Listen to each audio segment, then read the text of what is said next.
Hello, everyone. This is deep dive number 2, where we speak to Austin Myers of Laminar Research as part of the deep dive into Explain 12, where we talk about the sky, clouds, and weather. So, without further ado, welcome, Austin. Thank you for your time. Hey. Thank you very much for joining us. I appreciate that you are quite busy. In fact, just before we hit record, you were talking to me about something you were working on. Why don't you tell the viewers a little bit about that? Yeah, sure. So back when I did X-Plane, back in like 1994, I let it handle up to 8 engines because that's how many engines you find in a B-52 bomber. And nobody could ever have more 8 engines in a B-52 bomber, right? Which brings me to my favorite, one of my favorite aviation jokes. This is real, apparently, although maybe it's made up. So a B-52 bomber is coming into land at an Air Force base, okay? And an F-16 with his little one engine is coming in as well. And the F-16 thinks he's closer. And the tower says, you know, F-16, you're going to have to go around and give way to the B-52. He's had an engine failure. He's an emergency airplane, so you got to let him go first. And the guy in the F-16 only has one engine to start. It's like, oh, he's only got 7 engines. By all means, let him go first. He's only got 7. And, he's circling around with only one engine in his airplane.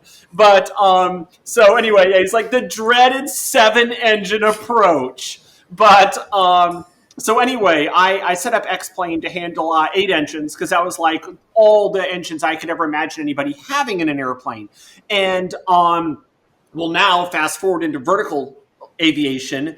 And I mean, Google like the Lilium electric jet. It has something like, I don't know, 20 engines, 30, something like that. I don't know. And so you get these ridiculous number of engines. And when you have electric vertical takeoff and landing aircraft, it's very common for them to have 12 or 16 motors. And I'm investing in a company called Beta. And you can Google them. They're beta.team. And we've got a 5-engine airplane, but I'm reviewing a possible variant of that airplane that would have 9 engines. Well, isn't that a pain? I'm supposed to simulate an airplane that has 9 engines, but my simulator can only handle 8. And so back about a year and a half ago, it kind of near the beginning of the pandemic, I just went into an absolute just like dream state of code, just zoned into nothing but code and literally rewrote the entire addressing system of X-Plane from the inside out to handle 16 engines instead of 8. Although, and I could easily change it to 1,000 or any other number I wanted because I literally reorganized the whole thing from the inside out to have any number of motors I want. I chose 16. And, but then while the sim can handle 16 engines, if you've ever done data output in X-Plane, you've seen that there's 8 little slots for data output on the screen. And so even though X-Plane can simulate 16 engines, it's only doing data output on 8, which makes them almost useless because I really need to, the whole thing about X-Plane is you can see what every little bit of the airplane is doing.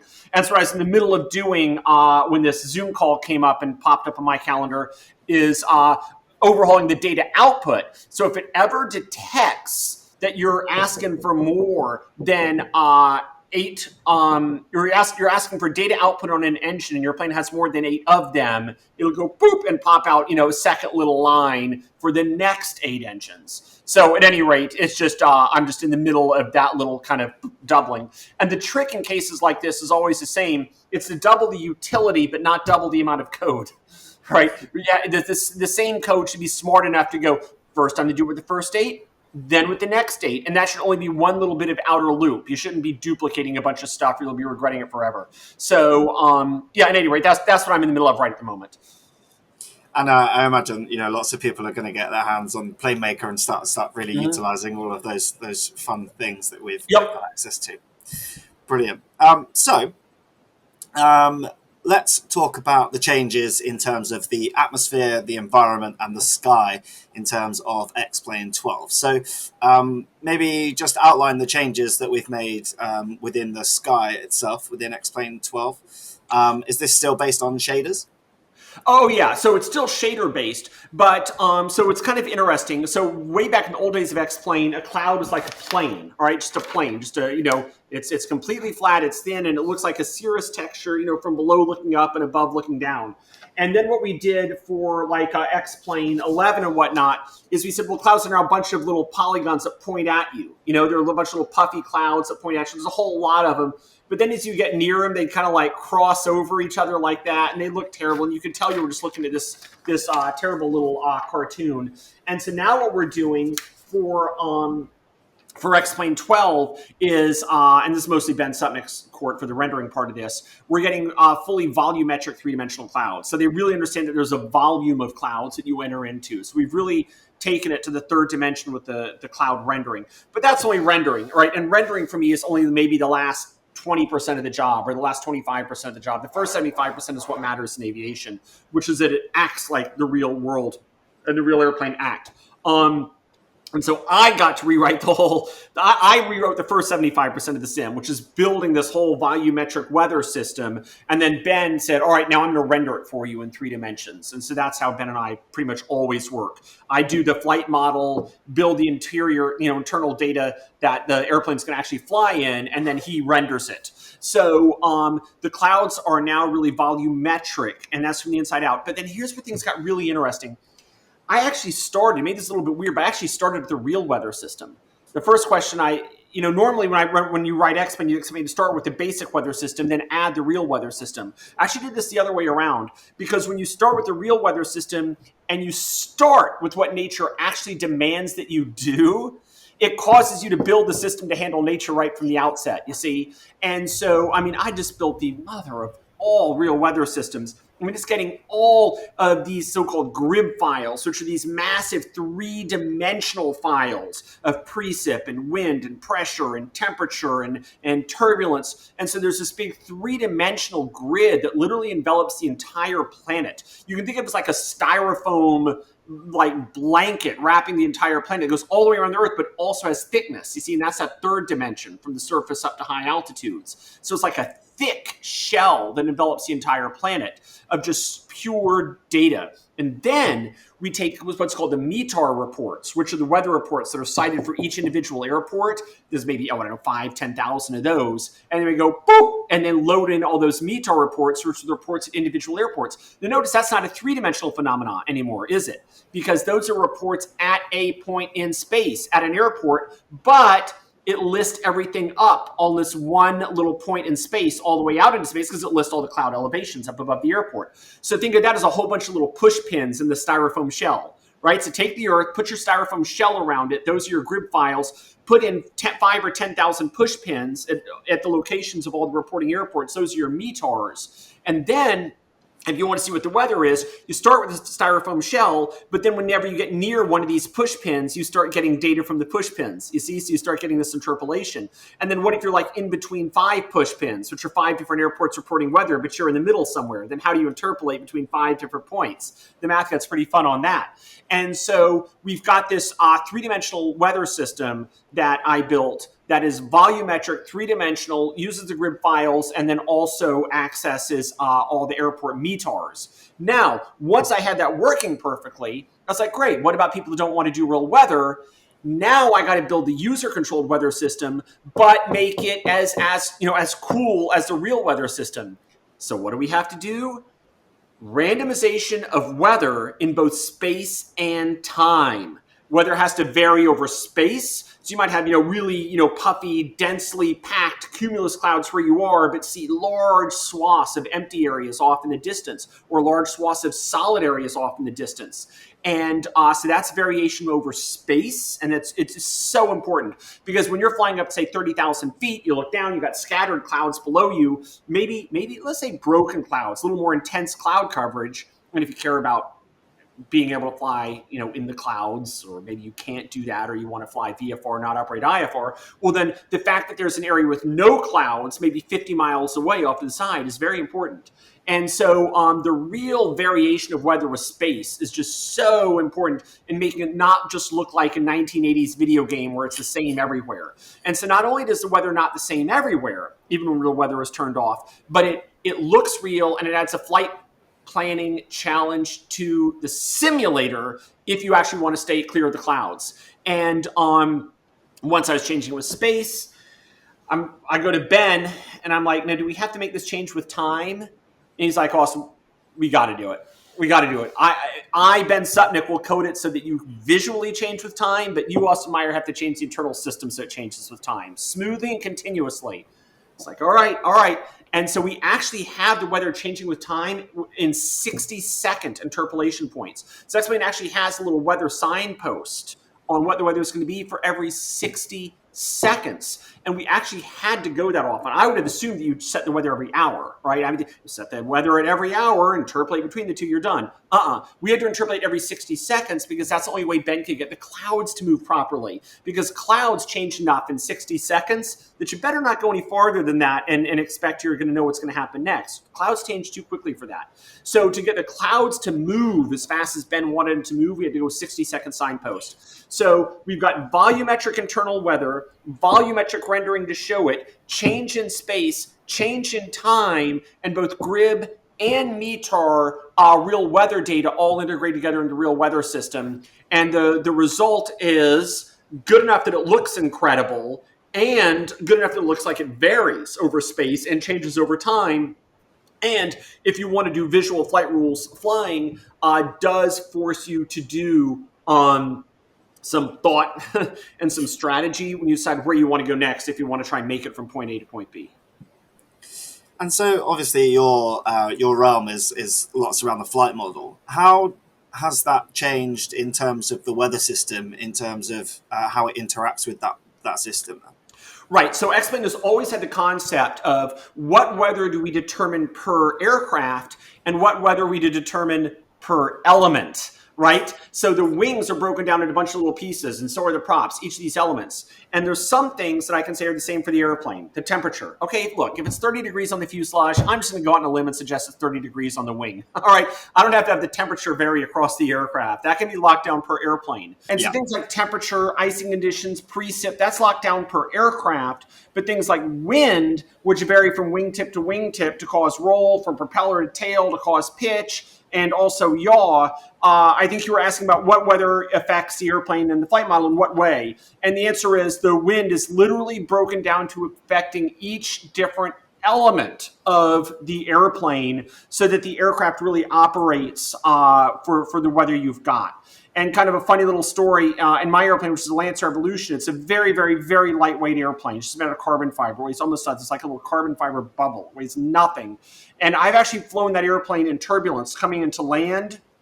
And the propeller is so big and the airplane is so light that as the wind was surging fore and aft, I could feel the airplane speeding up and slowing down as the air, pushed one way or another through the propeller. And you would never feel that in a jet airplane. You never feel a big jet suddenly speed up or slow down. It's the vertical element you feel in a jet because it's the wings that are reacting. But my airplane is so light, the propeller is so big that I could feel the airplane surging fore and aft in the wind as it grabbed the prop. And that type of thing is simulated now in X-Plane as each element of the prop even interacts with the wind differently. Amazing. So when we're flying half in the cloud, half outside the cloud, will that then interact with the aircraft differently as well? Yeah. Now, our volumetric clouds, I don't think are going to be rendered to that high a detail. The volumetric clouds are going to start to get kind of vague and fuzzy near the edge. But I can tell you, again, real world, I was coming, there's this gigantic, huge, isolated, like thunderstorm cloud, but it's completely clear all around it. And I was in a little Lance Air, and I said, I wonder what would happen if I dipped my right wing just kind of into the cloud. And the second the right wing hit the edge of the cloud, the whole thing goes, I was like, oh, and I pulled out. I mean, it was instant. It was instant. It was a razor sharp edge for my right wing being the cloud was enough to upset the entire airplane. I pulled away and it was as smooth as could be. So nature has an incredibly, incredibly precise line there on turbulence being inside the cloud. Our volumetric clouds are still going to be a little bit fuzzier on both the bases, the tops, and the edges. But I mean, of course, over time, as resolution doubles every 4 years or whatever it is, we'll, continue to dial that tightness in. Okay, great. So obviously we have a lot of data when talking about weather, and it's all being pulled into X-Plane, including METARs. How big actually is the data in terms of megabytes that X-Plane pulls? Hang on, let me go look. I can look right now. Let's see. I think that's in the output. With a little luck, I've still got the real weather. Shoot. Okay, so no, I don't have real weather in that folder right now, but I'll tell you what I'll do. I'm going to start up Explain. I will run a quick real weather download, and then I'll look at how many megabytes are in that folder, and I'll tell you, and you're going to have your answer immediately. All right, so I'm going to move on to the next question while I fire up Explain 12 in the background and turn on the real weather. And if I look distracted, it's just because I'm turning on the real weather and Explain 12 and waiting for the download. We can move on to the next question while that happens. Sure. So that's quite a lot of data. Where exactly does the data come from, apart from the metars that we've got? Right. So right now, these grid files come from, I believe it's the NOAA. They do the grid files. All right, stand by. Let me go to flight configuration, customize weather, download real weather. Oh, my internet is fast. Good. 100% done. Okay, well, that was quicker than I thought. And then, let's see, is it possible to share the screen? Can I share a screen? Yeah, here we go. Open system preferences to share the screen. Oh, I freaking hate Apple sometimes. They're just so hyper paranoid. They won't even let you use your own apps because they're so hyper paranoid. Somebody's going to abuse the privilege. Google Chrome will not be able to record the contents of your screen until it is quit. Oh, I hate Apple so much. All right, I'm going to quit this. We'll call you back, and I'll show you what I just downloaded.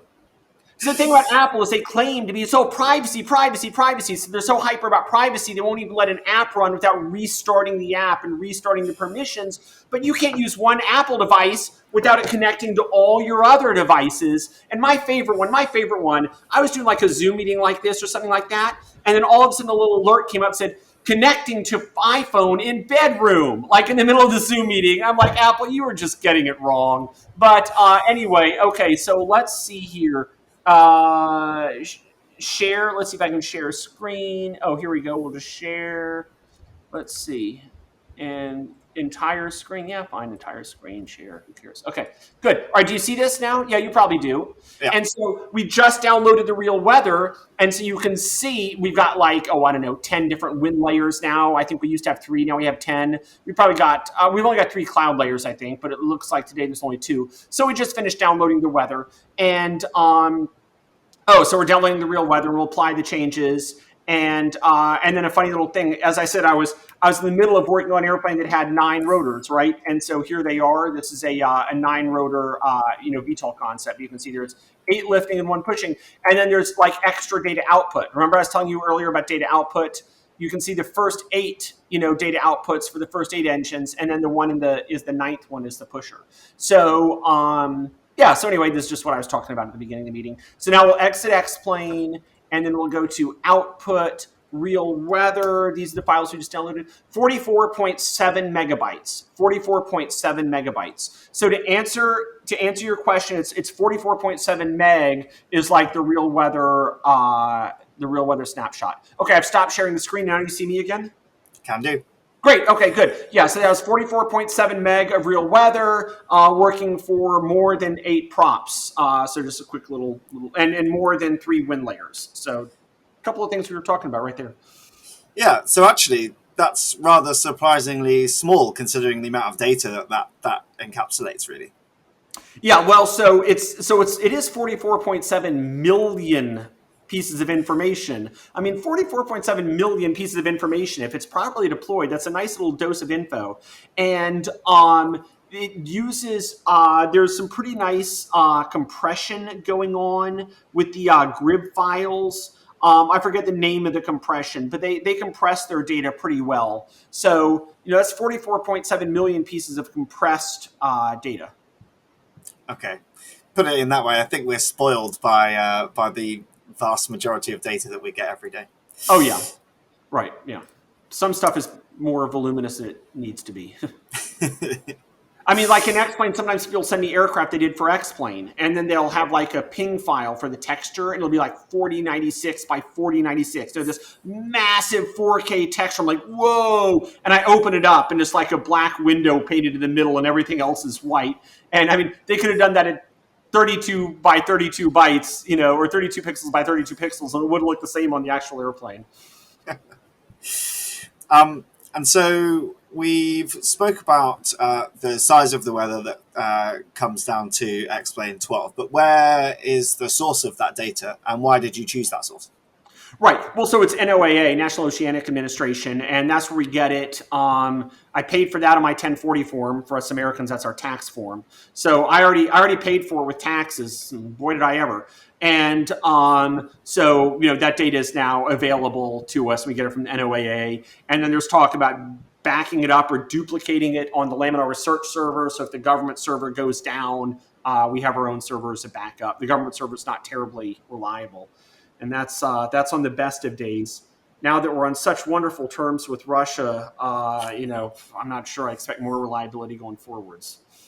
But and I don't know exactly when this is going to air, but at the moment this is being recorded, the situation there is just so terrible. But let's hope it doesn't get worse. But it doesn't seem like it has any other alternative. Yeah, fingers crossed. Yeah, fingers crossed. Yeah. God. So we have seen you explain the fact that water now freezes on runways due to the temperature outside, and we've also seen how that melts. Is there any other are there any other features that come along with this weather environment system that we haven't heard about yet? Yeah, so I mean, I've really enjoyed getting all the physics right for runways that are icy, wet, snowy, combinations of the above. And if you turn on real weather, and I've done this in fast motion replays where I'll like record overnight as storm cells, move through. You'll see the runway going dry, go to wet as it rains, then freeze as it gets below freezing, then melt the next morning as the temperatures come up, then evaporate after the cells have moved on. And so if you do a movie record of X-Plane with real weather turned on, anybody can do this at home when they get X-Plane 12. Fire up X-Plane, put on real weather, put your aircraft in the way of a front, go to bed with the movie recording on 200x, time acceleration, and the next morning you can play the movie. You can see the clouds suddenly racing through in fast motion, the runway getting wet, then freezing, then going wet again as it melts, then drying out, and the clouds are gone. And so all that is in there. And then when we were doing that, let's see, our artists went through and did seasons as well. So it's all kind of hooked together. So we've got snow. Everything's like green in the summer and more brown in the winter, and snow as well. So all the textures have snow, not just the runways. The whole world gets snowy. So we finally got seasons. People have been asking for seasons forever. I've never considered it to be a super high priority, but I'll tell you, when you see it with the airport environment where it actually matters. See, I don't want to have seasons just because, now I can see seasons. You can see, go look at some photos on the net. You'll see seasons. But what's nice in the flight simulation is it all comes together. You have all the snow covering the world and the snow on the runway, the ice on the runway, the water on the runway, the reduced braking, the reduced steering. The fact you've got to now think, if you're coming into a fast jet on a short runway, your braking is simply not going to be there. You want to come and say something like a turboprop, which really needs a lot of steering authority because of all the torque from that big propeller. If the runway's wet or icy, you're not going to have that. And X-Plane simulates all that. And so I've been doing a lot of flying in the F-14 recently. And that airplane is not a huge fan of short runways, So there's no reverse thrust in that thing. And so it really adds a dimension to have all that snow and ice and the reduced runway braking, and it all comes together to really make you feel like you're in another place, another time.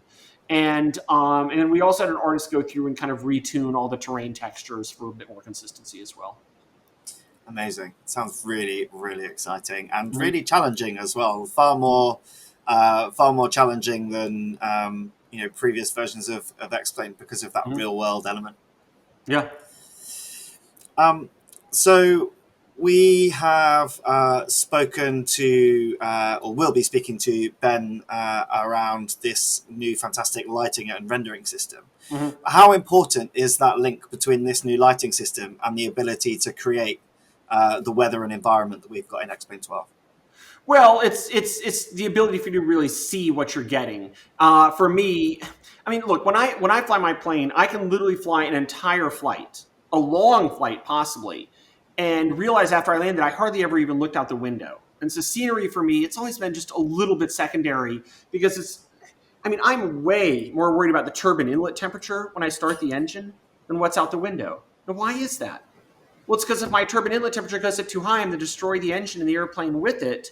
But what's out the window, it's either basically you've got your terrain clearance or you don't. You're on your plan or you're not. And so I've always been way more oriented around the aircraft systems, the aircraft dynamics, the way the airplane flies, operating the aircraft effectively and efficiently between point A and point B. But Ben has decided to really just do a great job with the atmospheric effects for X-Plane 12. And that matters too. It's operationally, it's not really necessary so much to operate an airplane to see these incredible cloudscapes and whatnot. But once you start thinking strategically, once the first time I really got these volumetric clouds hooked in there, and I took off in a light airplane, and I suddenly realized, wait a minute, I can't get over these clouds. These things are big, and I can't get over them. I'm gonna have to go around them. But wait, if I go around them, how much off course is that? And am I still gonna be able to make it where I want to go with these types of huge? And if I get steered off into this alley here between gigantic built-up clouds, is that alley ever going to come back around to where I want to go, or am I just going to get vectored progressively off course until the alley ends and I've painted myself into a corner with no way out? And these are the questions you really find yourself asking yourself when you're flying a light airplane and building thunderstorms and weather. And the rendering does make those questions apparent as you look out the window. And so it's easy, and I'm sure 99.999% of the people, they're saying the screenshots of the movies and say, oh, it looks good, oh, that doesn't look good, but the way I look at it is, does this represent the weather in a way that is appropriate for the strategic planning and management of your flight? When do you decide you got to go around something rather than go through it? And if you do go around it, what's going to happen next? And when do you make that decision and how? And so rendering what is really going on is critical to a large part of VFR flying, and also, frankly, IFR flying, which is, when do I say I'm not going any farther?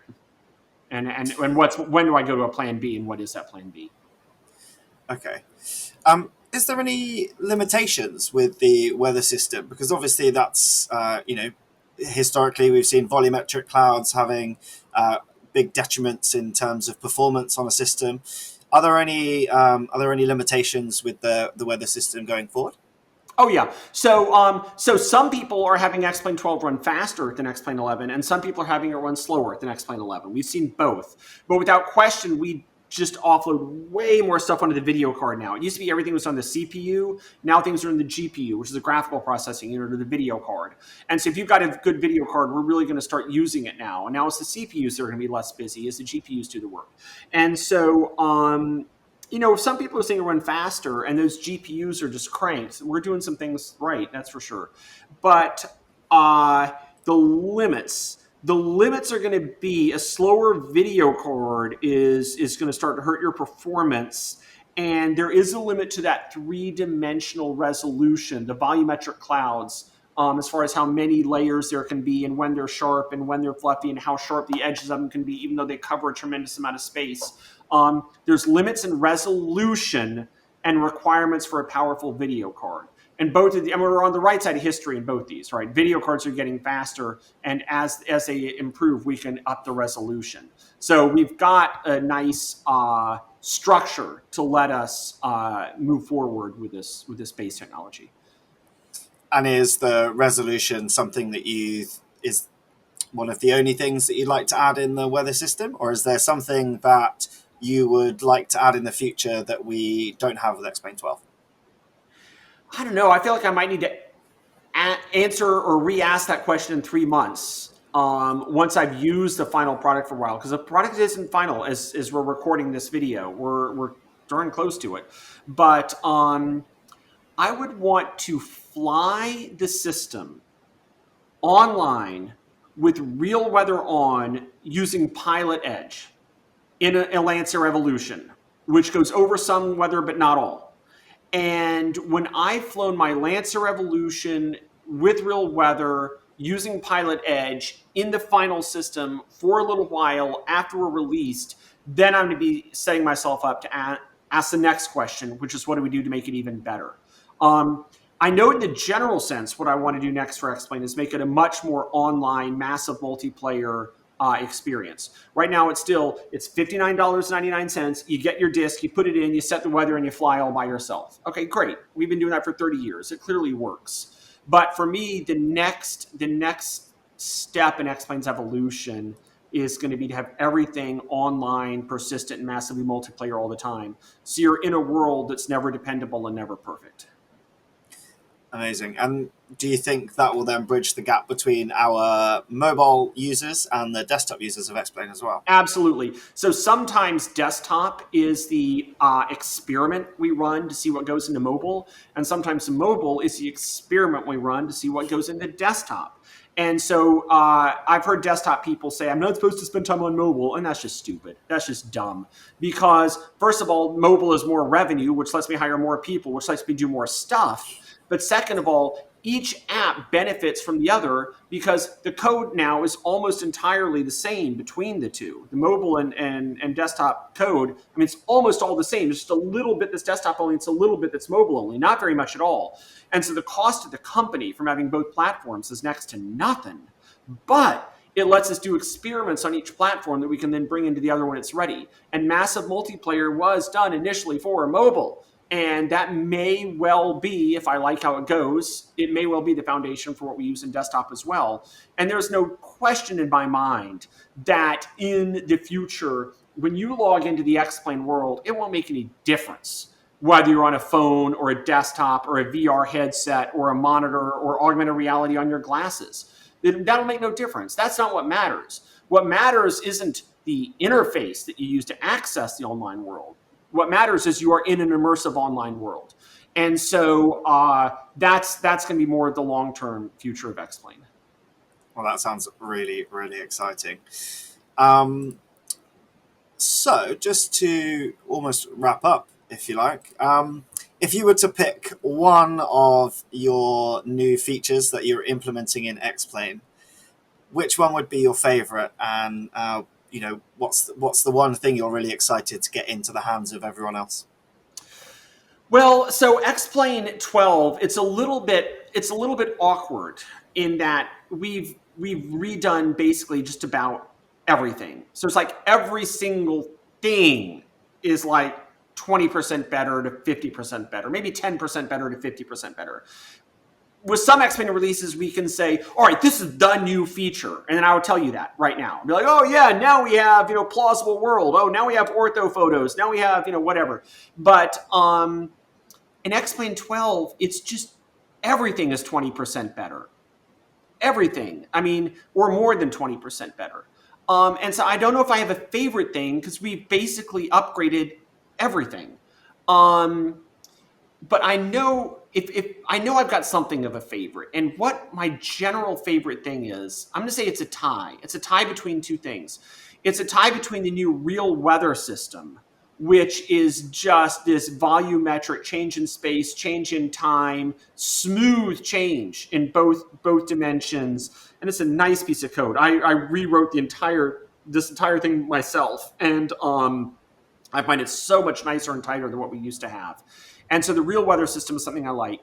And then the other thing I like a lot is the changes to the flight model, where we've just made, I've rewritten like basically every bit of the flight model to be maybe 10, 20, 30% better. We've got way better dynamics with the jet engines, better dynamics with delta wings.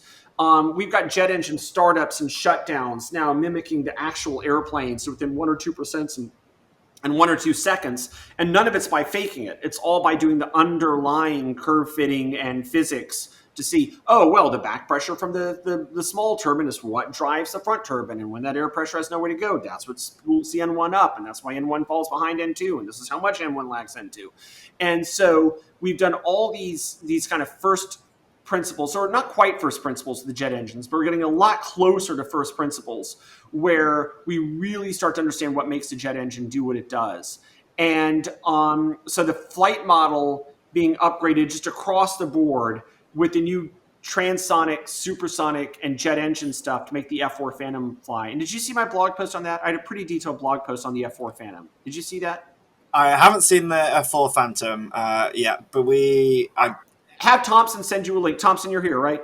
Well, he's muted, but I'm sure he's here. We'll have Thompson send you a link to the blog post, and make sure you put the blog post link in the description or wherever this is published.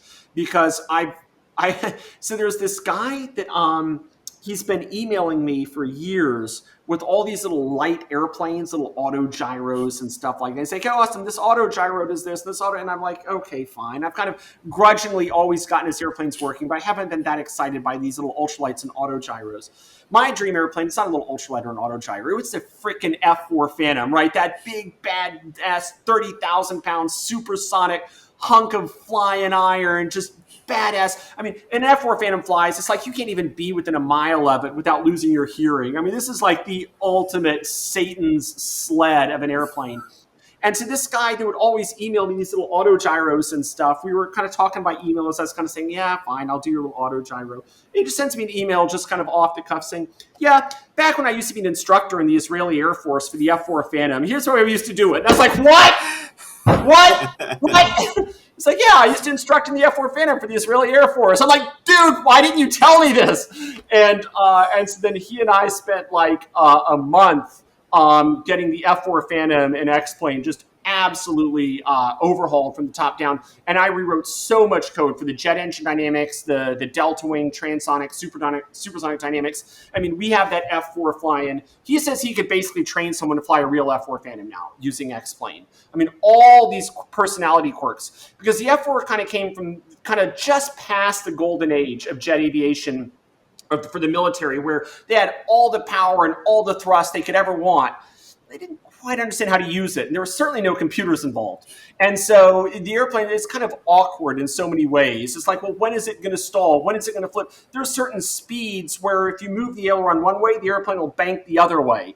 And it's just got all of these things where it just doesn't quite work right aerodynamically. And X-Plane brings all of these things up to the surface with first principles. And when you see the F4 doing these crazy things in X-Plane that we've seen the real airplane do, and not because I faked it, no, because it's emergent behavior based on the first principles that I coded, that's just when it's like, wow, this is working.